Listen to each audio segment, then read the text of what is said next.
tenemos al conferenciante de clausura que tiene que salir prácticamente en unos 30 o 35 minutos, así que teníamos que empezar lo que es la última de las intervenciones de estas jornadas, de esta jornada y la de mañana de campo sobre infraestructura verde y cambio climático. Bueno, creo que no necesita mucha presentación. Jorge Olcina es uno de los mayores expertos en cuestiones de riesgo, cambio climático, es presidente de la Asociación de Geógrafos Españoles en este momento, acaba de ser designado, ¿no?, por parte del gobierno valenciano como una de las personas responsables, ¿no?, que haga frente a todos los problemas asociados a los conflictos derivados de riesgos como inundaciones, concretamente en la parte sur de Alicante, en la Vega Baja. Además es un querido y un buen amigo con el cual hemos compartido desde hace tiempo, y la verdad es que uno se siente un poco como acompañado, ¿no?, en este trayecto, ¿no?, que venimos realizando desde hace bastante tiempo. Muchas gracias, Jorge, por haber respondido a la llamada, por estar aquí. Sé que eres un hombre pues muy ocupado, con muchas responsabilidades y muchos compromisos, pero es una suerte poder tenerte hoy aquí con nosotros. La suerte es para mí. Muchas gracias, Chimo. Y es verdad que Chimo me propuso hace unas semanas el participar en este encuentro. Por cierto, el programa ha quedado fenomenal, ¿no? Y la calidad de las presentaciones. Esta mañana yo no estaba aquí, estaba en Alicante porque tenía ahí en la facultad varias reuniones, pero el pedazo de seminario que he podido disfrutar aquí con vosotros esta tarde me ha encantado. Gracias, Chimo, gracias a Fundicot, gracias a la Cátedra de Cultura Territorial, a la Universidad de Valencia, por haberme invitado, ¿no? Y os confieso que ha sido un reto, porque, claro, estamos hablando de infraestructura verde, cambio climático, y Chimo me dijo, a ver si puedes hablar de las dos cosas, y le dije, déjame solo un cuarto de hora o 20 minutos porque realmente no tengo mucho más que decir, ¿no? Pero lo que suele ocurrir es que luego empiezas a leer, empiezas a ver cosas y la verdad es que estamos en el meollo, en uno de los meollos de la cuestión, ¿no?, de presente y de futuro para la utilización de lo que yo llamo esta herramienta de planificación, de ordenación del territorio, que es la infraestructura verde, ¿no? Y bueno, sin más dilación, vamos a hablar de todo esto, ¿eh? Bueno, unas primeras transparencias de situación. Como sabéis, el territorio es una política europea, afortunadamente es así desde hace algunos años. En España nos está costando más. Afortunadamente aquí en la Comunidad Valenciana llevamos unos años de buena interpretación de todo esto, de la necesidad de la ordenación como un eje fundamental, ¿no?, de la política valenciana, y además es un eje transversal. A eso se une ahora otro eje transversal, que es el cambio climático. Como sabéis, va a ser una estructura fundamental de políticas de presente y de futuro, no solo en la Comunidad Valenciana. A todos aquellos que queramos ir hacia territorios más sostenibles, mejor ordenados, mejor planificados, con sensatez, con racionalidad, como nos decía la directora general hace un momento, pues tenemos que ir por esta línea, ¿no? Yo he preparado este esquema de 3 puntos. Iré un poquito rápido, por razones de trenes y demás no puedo quedarme mucho, pero vamos a intentar presentar todo. Mirar, la ordenación sostenible de los territorios, creo que aquí en España tiene ahora esos ejes que veis ahí, ¿no? Primero, que ya no se concibe una ordenación, una planificación del territorio que no tenga en cuenta, por supuesto, los recursos, que ha sido lo normal, sino también los riesgos. Esto segundo no ha sido tan trabajado hasta los últimos años, ¿no? Quizá hemos aprendido a golpe de desastre y, afortunadamente, en muchos territorios de España pues ya se ha integrado de una manera natural, digamos como del día a día, la ordenación del medio físico desde el punto de vista del riesgo, ¿no? Es necesario, como sabéis, seguir una observancia de todas las normativas ambientales. La ordenación tiene un principio básico que es cumplir la jerarquía escalar. Nosotros estamos en Europa, por tanto Europa es, digamos, la cúspide de esta pirámide y a partir de ahí caemos en cascada hasta la escala local, sabiendo que el Estado central, como sabéis, no tiene competencias así directas de ordenación, pero sí que promulga la ley del suelo, que en este caso concreto, la de los últimos años, la del 2007, 2008 y ahora 2015, pues ha traído un aspecto muy interesante, como sabéis, que es la incorporación obligatoria del riesgo en la ordenación de escala local, de escala municipal, pero no solo eso, en una visión más amplia de la ordenación del territorio. Por supuesto que a partir de todo esto, una vez establecidos los criterios de ordenación, diseñado un plan, aprobado un plan y empezando a desarrollarlo, tenemos que establecer criterios de seguimiento, indicadores de seguimiento, ¿no? Y hoy en día, fijaros, ya no va a ser posible ordenar el territorio sin tener en cuenta todo esto, ¿eh? Aquellos, y me refiero sobre todo a la escala local, que a veces es la que menos claro tiene estas ideas, ¿no? A veces por propia conveniencia no lo quiere tener claro. Aquel municipio que no integre la ordenación en su ordenación territorial, el cambio climático y el extremo climático, es decir, los riesgos naturales en un sentido amplio, pero aquí estamos hablando de cambio climático, está condenado a presentar problemas siempre, a partir de ahora siempre, ¿eh? Por tanto, yo ahí os pongo, con que cumplamos mínimamente la ley del suelo del año 2015 nos podríamos dar por satisfechos en esta parte que afecta a la incorporación del riesgo en la planificación del territorio.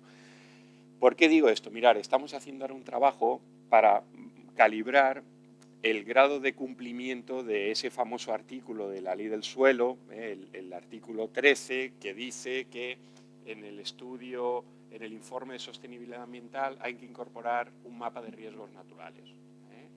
Bueno, os podéis imaginar que el estado variopinto en el que se encuentra esto en la Comunidad Valenciana es mucho, primero porque tenemos planes muy antiguos que no han sido revisados. Yo creo que, y como aquí hay personas muy competentes de las consellerías, ¿no?, y del territorio, y yo creo que estamos hablando entre colegas y entre amigos, y hay que decirlo así, la próxima modificación de la ley del suelo valenciana, ley del suelo, ordenación, yo creo que debería incluir una obligación para que cada 12 años como máximo se revisaran los PGUs. Lo siento, sé que esto cuesta dinero, que los municipios tal, pero lo que no podemos es seguir estando en territorios con planes de ordenación urbana de los años 80. Hoy en día no tiene sentido. Y muchos ayuntamientos siguen trabajando con ese tipo de planificación porque les conviene, porque así no tienen que incorporar pues, todas las normativas ya de contenido ambiental que han ido aprobándose con posterioridad. En definitiva, ese sería un poco el mapa conceptual con el que nos enfrentamos, ¿no? Tenemos un medio físico, hay una acción humana, hay una peligrosidad, en este caso hablamos climática, perseguimos un objetivo que es la ordenación racional sostenible de los territorios y tenemos como telón de fondo a partir de ahora el cambio climático. Eso es un poco, con este esquema, si todos asumiéramos que esto tiene que ser así, la ordenación pues se haría de manera sensata y racional, como os pongo ahí. ¿Cuál es el problema el que veis ahí? Antes el debate era muy interesante, mitigación, adaptación, bueno, y llegamos a la conclusión, no son incompatibles, ¿no? ¿Por qué hay más adaptación o pensamos que hay más adaptación? Porque la mitigación, como bien se ha dicho, es un problema global y estamos viendo que hay países que no están por la labor. Dentro de unas horas acaba la COP de Madrid y va a acabar como un fracaso, como un fracaso en el sentido de que no se ha alcanzado el acuerdo de reducción que es, digamos, lo que se espera fundamentalmente de estas COP. Yo creo que hay otros acuerdos que se podían haber alcanzado y podían haber tenido un efecto, pero claro, todo el mundo está esperando a que al final China acepte reducir, a qué tal, y eso no lo hemos conseguido. No lo consiguió Kioto, no lo consiguió París y Madrid pues no lo ha conseguido. A ver si en las últimas horas nos dan la sorpresa y nos dicen que sí, pero difícilmente va a ser así. Este es el problema que tenemos. Se están acumulando gases en la baja atmósfera, como sabéis, en la troposfera.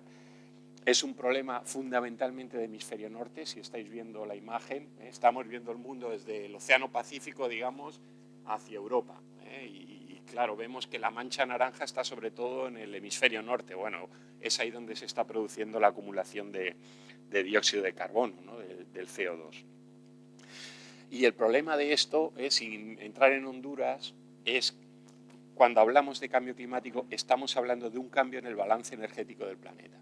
Es decir, el sistema natural de funcionamiento del clima se ha alterado por causa antrópica en las últimas décadas, podríamos decir siglo y medio, ¿no? Siempre se suele poner, en 1850 empieza la fase climática actual, ¿no? Cuando empezamos ya con un crecimiento económico en muchas partes del mundo basado en la quema de combustibles fósiles. Bueno, pues todo esto ha ido produciendo una acumulación de esos gases, como hemos visto, y una alteración en el balance. Es decir, ya no sale tanta radiación al espacio exterior como salía antes, una parte se queda confinada y eso es lo que explica el calentamiento muy destacado de las últimas décadas. Se hablaba antes de los planes que se están llevando aquí en la Comunidad Valenciana. Afortunadamente ya vamos por la buena dirección. Hace unos años estábamos todos diciendo estamos perdiendo aquí el tren porque afortunadamente ya vamos en la buena dirección.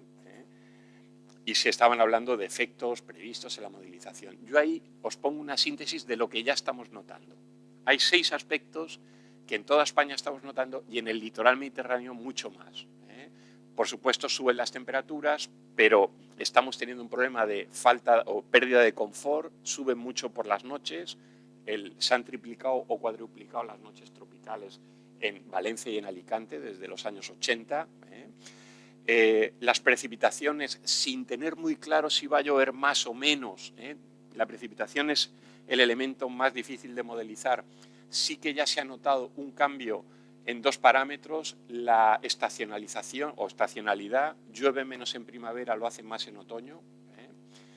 Antes se decía, y además llueve más en la costa que en el interior. Efectivamente, eso también se está notando. Y para nosotros, para la planificación del agua, es fundamental que lloviera más en el interior, en las cabeceras del Júcar y en el caso también de Alicante, como sabéis, del Tajo, por aquello del trasvase. Eso se está notando un decrecimiento, ¿no? Un descenso, especialmente en los últimos 20 años. Pero además ha cambiado la forma de llover. Está lloviendo de forma más torrencial.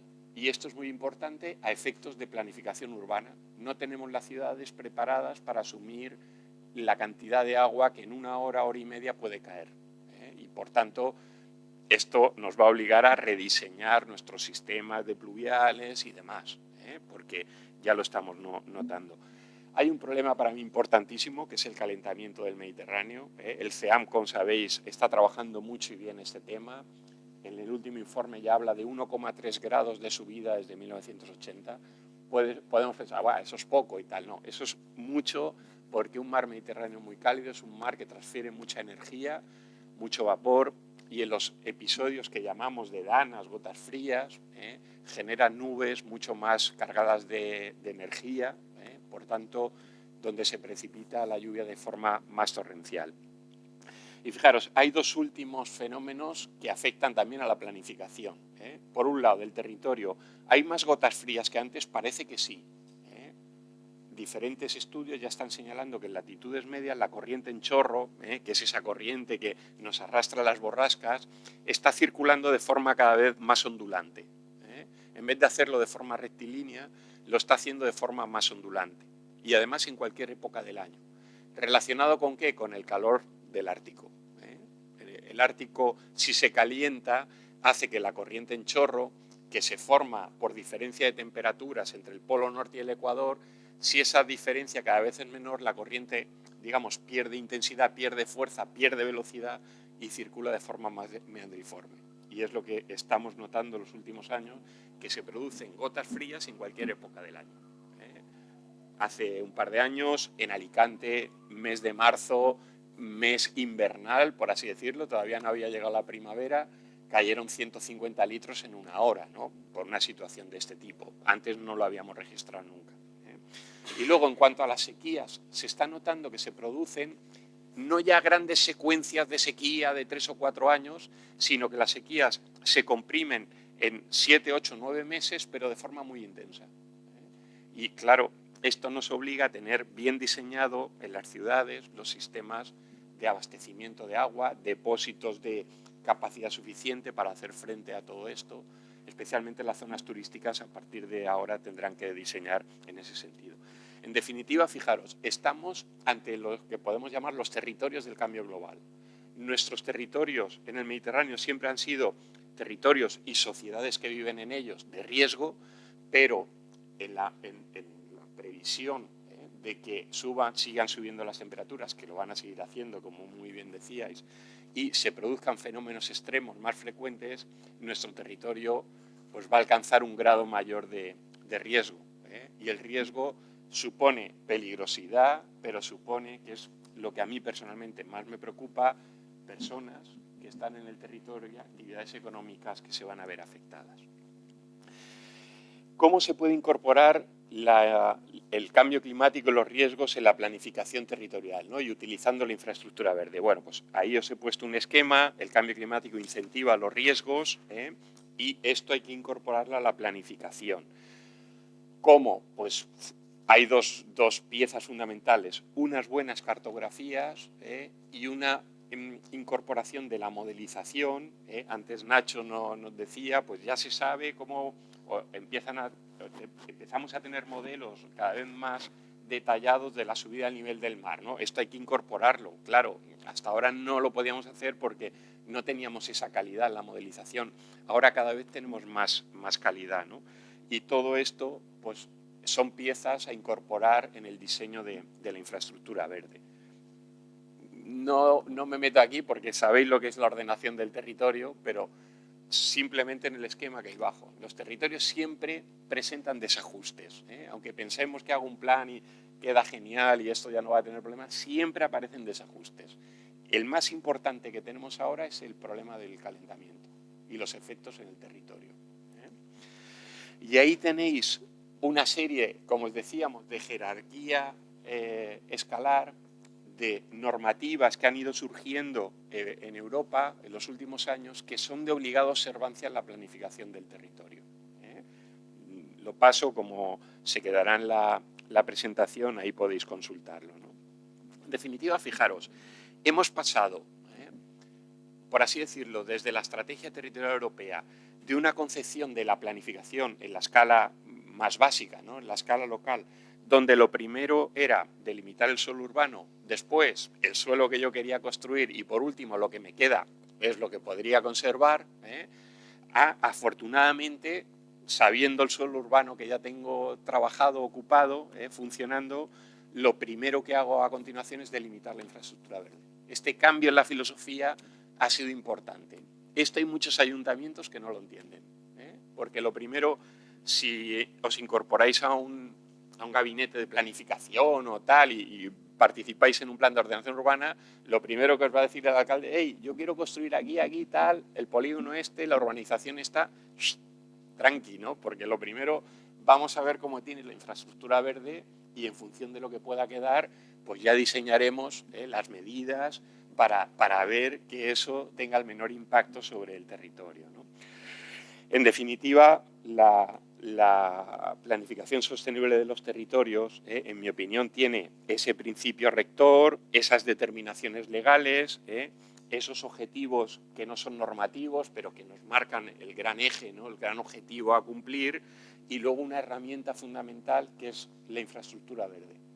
Hace unos años hablábamos del paisaje, se había aprobado el Convenio Europeo, normativas, entre ellas la valenciana, incorporó el paisaje en la ley de ordenación, pero ahora hemos dado un salto, yo creo que muy interesante, para utilizar la infraestructura verde. El paisaje se trabaja dentro de lo que es una estructura de capa superior, que es la infraestructura verde. Y yo ahí os pongo los aspectos que, en mi opinión, deberían o podrían incorporarse a la infraestructura verde en la ordenación del territorio, ¿no? Por el lado del cambio climático propiamente dicho, subidas, alteraciones de elementos, y por el lado de los extremos. Todo esto es necesario tenerlo, incorporarlo a la planificación del territorio. Y seguramente surgirán nuevos elementos en los próximos años que nos van a obligar a incorporar más cosas vinculadas con el comportamiento extraño, anómalo de la atmósfera, ¿no? Bueno, cómo está la situación, en la situación actual, cómo se van integrando en las diferentes planificaciones que tenéis ahí los elementos del clima en situación actual que podemos considerar todavía no muy de cambio climático o en los inicios, y lo que puede ser si incorporamos la modelización de la que estabais hablando en nuestras latitudes medias. Bueno, pues ahí tenéis un poco cómo se va a producir esa alteración de elementos que debemos considerar en la planificación, ¿no? Y qué medidas, podríamos decir, de adaptación, porque hay que empezar a preparar los territorios para mitigar en las diferentes, digamos, estructuras o elementos o actividades, como veis ahí, agraria, turística, espacios de montaña, etcétera, etcétera.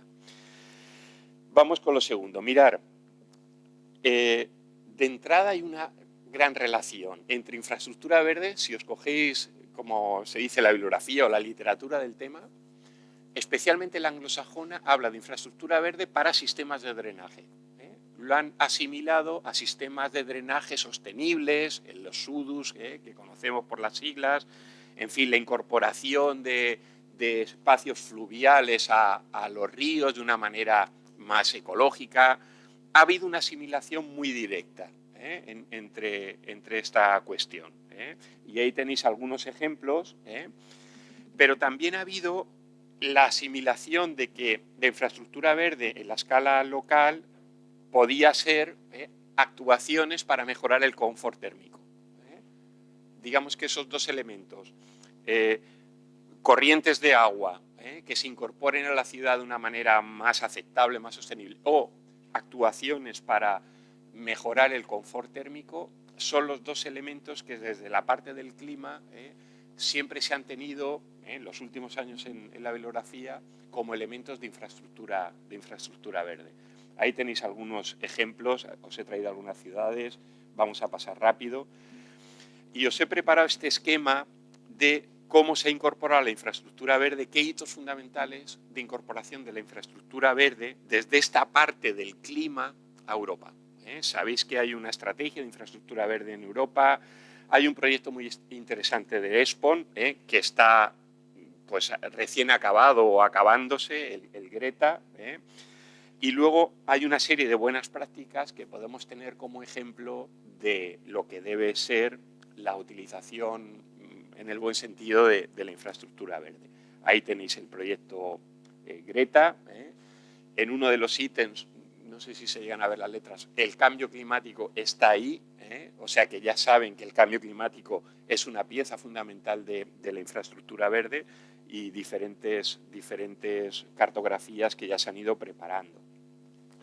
A mí me encanta el ejemplo de Berlín, con el llamado factor biotópico, programa de factor biotópico, según el cual se establecen unos ratios por metro cuadrado edificado de obligación de incorporar lo verde o bien a la manzana o bien al edificio.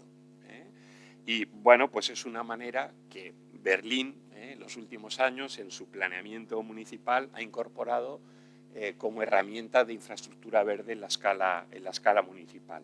En otros sitios pues, se ven ejemplos muy interesantes de la cuestión de las terrazas verdes y demás. Muy interesante es el caso de Rotterdam. Rotterdam para mí es una de las ciudades europeas con un programa más ambicioso de adaptación al cambio climático. Por así decirlo, o razones claras de vivir en un territorio ya de por sí de riesgo obligan a ello. Y Rotterdam tiene claro lo que le puede pasar si no lleva a cabo determinadas actuaciones y bueno, pues está trabajando ya hace unos años en el programa de la iniciativa climática de Rotterdam. Es un programa muy ambicioso, lo podéis consultar por la red porque afortunadamente todo este tipo de iniciativas están a la luz pública como debe ser para tenerlas como ejemplo de buenas prácticas que se puedan aplicar a otros territorios. En España, bueno, pues en España realmente ahora no tenemos todavía un documento, se está elaborando, está en fase de revisión de infraestructura verde, pero empezamos a tener normativas que afortunadamente ya incorporan estas cuestiones. Antes hablábamos de la ley del suelo, leyes de ordenación en comunidades autónomas, de espacios naturales, de paisaje, y encontramos algunos ejemplos interesantes. Yo os lo pongo ahí, el de las buenas prácticas en la escala regional y local. Ahí tenéis las bases de esa estrategia estatal de infraestructura verde que se han hecho públicas hace unos meses, donde el cambio climático ya se considera una pieza importante de la infraestructura verde. Tenéis cómo está trabajando el País Vasco, con esa distinción entre la red verde y la red azul, pero todo integrado en lo que ellos entienden para la planificación de infraestructura verde. Nos sorprende y nos agrada saber que hay una ciudad que hace años apostó por todo esto en España y es un ejemplo a seguir, que es Vitoria-Gasteiz, bueno, pues con su plan de infraestructura verde urbana, el famoso anillo y demás. Ahí lo tenéis en diferentes cartografías, lo podéis consultar en la red, no me voy a extender. Zaragoza también lleva algunos años trabajando esta cuestión de forma interesante en su plan de infraestructura verde. Y ahí tenéis, por el lado del drenaje sostenible, las actuaciones más importantes que se han llevado a cabo en los últimos años. La incorporación de esos sistemas de agua, de esos espacios de agua a las ciudades de una manera pues lo más sostenible, ecológica posible. Ahí tenéis los ejemplos más interesantes.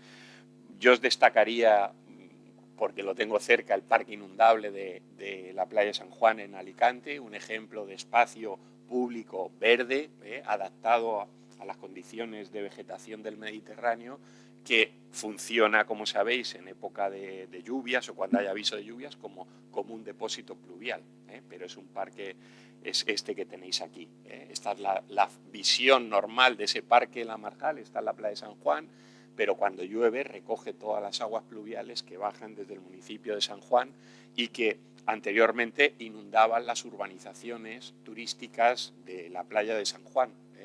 Y ahora, afortunadamente, pues una parte de ella se puede quedar retenida para evitar inundaciones en ese sector. Ahí tenéis a nivel autonómico cuáles son las menciones de la infraestructura verde en la legislación del territorio o leyes del paisaje. Como veis, no son muchas. Las crucecitas significa que no lo citan, los puntitos en redondo, las os, que sí. La Comunidad Valenciana, afortunadamente, es una de esas donde sí. Ya se ha considerado que la infraestructura verde es una pieza importante de su ordenación del territorio. Y me voy con el último aspecto, en 5 minutos os presento, que lo conocéis, tampoco hace falta detallarlo más. Yo creo que el Patibel ha sido una gran apuesta del gobierno valenciano y es un ejemplo a seguir en otras comunidades autónomas, hay que decirlo así, como el diseño de una buena herramienta como la infraestructura verde nos permite proteger los pocos espacios libres que nos quedan en la costa valenciana, en el litoral, en la franja litoral, y el asignar diferentes usos en función de la ubicación que tengamos en esa franja próxima a la línea de mar, a la línea de costa, y en ese sentido, como sabéis, yo ya lo he manifestado en muchos sitios en público, felicito al gobierno valenciano, esto se aprobó en la anterior legislatura, pero sigue en la actualidad por la aprobación y la gestión. Una aprobación, como sabéis, contestada por algunos grupos que querían seguir pues teniendo la puerta abierta, ¿no?, de la ocupación a libre disposición del litoral y que ha tenido muchos recursos, como sabéis, afortunadamente muy bien resueltos por el Gabinete de Ordenación del Territorio.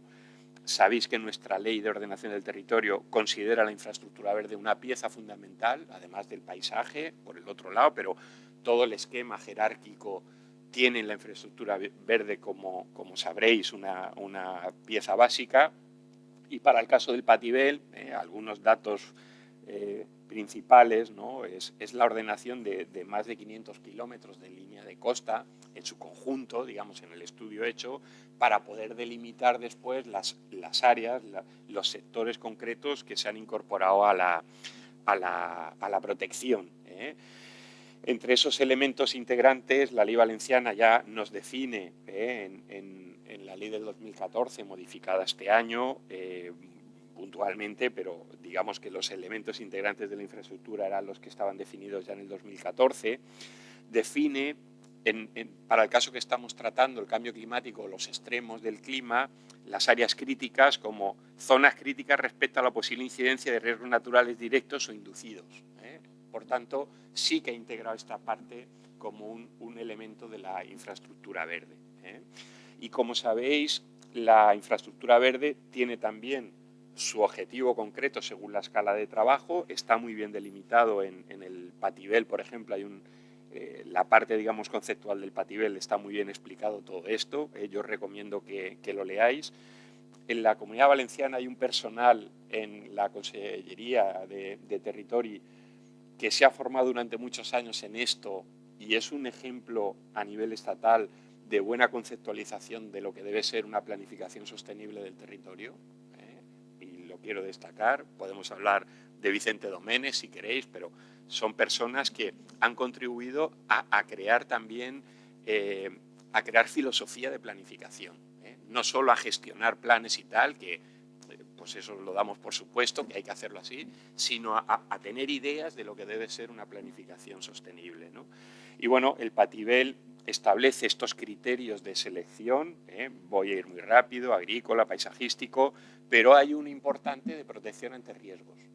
Subida del nivel del mar, inundaciones, espacios que se pueden inundar, riesgos de erosión, todo eso se utiliza como un criterio para delimitar las áreas a proteger.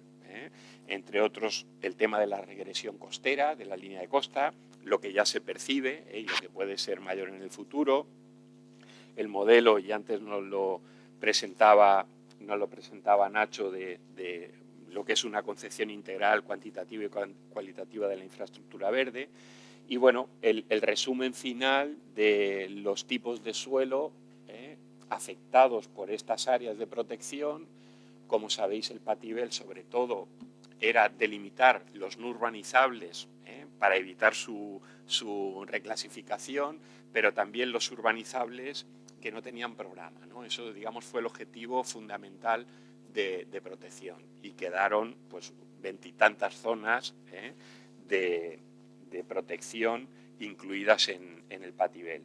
Ahí tenéis lo que es la delimitación de estos espacios, a veces como corredores fluviales en Denia, en el río Girona, otras veces como espacios montanos de la costa bruta, por ejemplo, del norte de Alicante, donde quedaban pequeñitas teselas que era interesante proteger dentro del mare magnum de urbanizaciones que tenemos por allí, o espacios, digamos, de playa, digamos, más llana, de tipo marjalenco, con actividad agraria implantada en ellos, que también se han regulado esos usos del suelo a partir de las determinaciones urbanísticas del Pativel.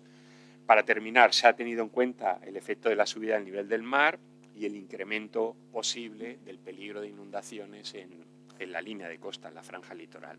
Se han establecido dos espacios de protección, hasta 500 metros y de 500 a 1000, con determinaciones urbanísticas específicas para cada uno de ellos. Y se han establecido finalmente una serie de corredores ecológicos, funcionales, conectores urbanos, que esto entra dentro de lo que entendemos por infraestructura verde, así como el posible trazado, quizá esta parte va a costar más, de una vía litoral que desde Pilar de la Horadada pudiera conectar con Vinaroz a través de la línea de costa o de la proximidad de la línea de costa, ¿no? Recuperando un poco aquella idea de lo que era la vía Augusta en algunos tramos, ¿no? De conexión entre el norte y el sur de la Comunidad Valenciana. Ahí tenéis un poco el diseño que se estableció, donde se podían aprovechar vías pecuarias, como tenemos ahí, como espacios de transporte.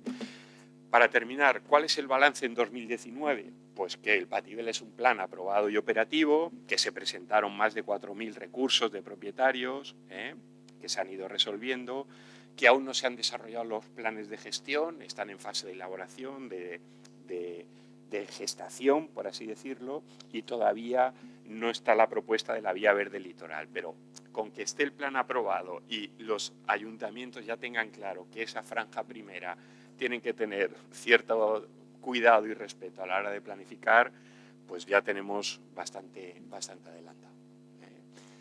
Muchas gracias.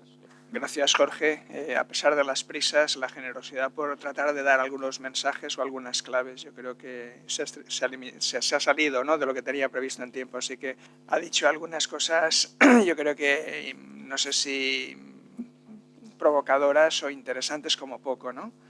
Yo resaltaría algunas. Ha dicho dos cosas. Los planes generales de ordenación urbana se tenían que revisar cada 12 años, ¿no? Es decir, tela, ¿no? Tela. Es decir, tenemos que encontrar algún mecanismo que nos asegure que esto fuera así. Por ejemplo, diseñando una serie de indicadores que cuando tú tienes un manifiesto riesgo sobrevenido que antes no tenías, lógicamente tú tienes que actuar. No sé eso cómo se podría gestionar o no, ¿no? Bueno, Rosa quería contestar a esto. Bueno, yo simplemente quería opinar, es una propuesta, es verdad, pues provocativa. Y bueno, la verdad es que yo creo que... Es difícil de hacer, eso lo tengo claro. Creo que en este momento político, ¿no?, desde el anterior gobierno y yo creo que ensayos precedentes, que lo que pasa es que fracasaron o no hubo valentía o no sé qué sucedió, ¿no? O sea, hay una apuesta por la ordenación del territorio de forma conjunta, no tanto de planes generales. O sea, por otra parte, claro, o sea, que los que tienen esta mañana sí que lo hemos comentado, que todos los planeamientos, todos que están obsoletos, bueno, no planeamientos de limitaciones de suelo urbano, normas subsidiarias y planes de los años 80 y 90, bueno, la intención de la Generalitat es abordar comarcalmente de forma mancomunada algunos de estos planes, que los propios municipios, por ejemplo, pues también puedan reclamarlo de forma así mancomunada, que las diputaciones también les pudieran asistir en esta... porque la Diputación ellos solos no podrían abordarlo, ¿no? O sea, la Generalitat sí que puede, ellos no, pero si un grupo de municipios pues, se dirige a las diputaciones también para esa asistencia, ¿no? Pues eso podría ser y ya está. O sea, que se complete la ordenación pormenorizada también, o bien cada municipio por sí mismo, o bien con ayuda también de diputaciones y otras administraciones pues, mancomunadas que pudieran ofrecer esa ayuda.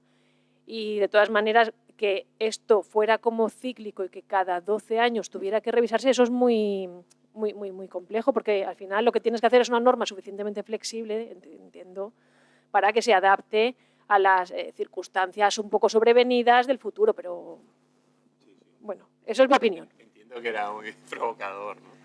Quizás un poco esa sensación de desazón que te invade cuando analizas planes, ¿no? Y vas a municipio y dices, joder, tiene un plan del año 85, 86, y es que esto es imposible, ¿no? Y era un poco esa cuestión, pero yo creo que se está trabajando ahora mucho y bien, que los PAC pueden ayudar en la parte estructural de lo que es el plan de ordenación estructural y luego los municipios llevar a cabo... Otra cuestión es que durante la tramitación de los planes, o sea, esto... Bueno, algún jefe de un servicio territorial, no sé si lo habréis escuchado alguna vez, que es que cuando la transitoriedad de las legislaciones pues acepta de alguna manera que cuando un plan se inicia en un momento determinado, pues se le aplica ya por siempre jamás esa legislación con la que se inició el plan, la tramitación. Entonces, claro, esto es, dice él, que es como hacerle la carta astral al planeamiento, porque depende del momento en que se inició, pues se le va a seguir aplicando esa legislación sin adaptarse a los estándares y requisitos, ni siquiera pues algunas cuestiones sectoriales que serían necesarias hoy en día, pues por esa circunstancia. Eso sí que me parece que es algo que cuando se va a aprobar ya el plan, después de muchísimo tiempo de tramitación, está absolutamente desactualizado y fuera de no sé. Sí, muy bien, pues nada, nos tenemos que ir. Que no me pueda quedar más y agradezco a los organizadores la invitación, de verdad que sí. Muy bien, pues entonces yo creo que procede dar por... Había dos cuestiones más, pero en el vino. Entonces daremos por cerrada la jornada en el día de hoy. Sabéis que mañana tenemos organizado una salida de campo a las 10:30 en la estación de metro de Almásera para poder hacer el recorrido. Esperemos que tengamos buen tiempo. Muchísimas gracias, Jorge, por estar aquí y nos vemos. Gracias. Gracias.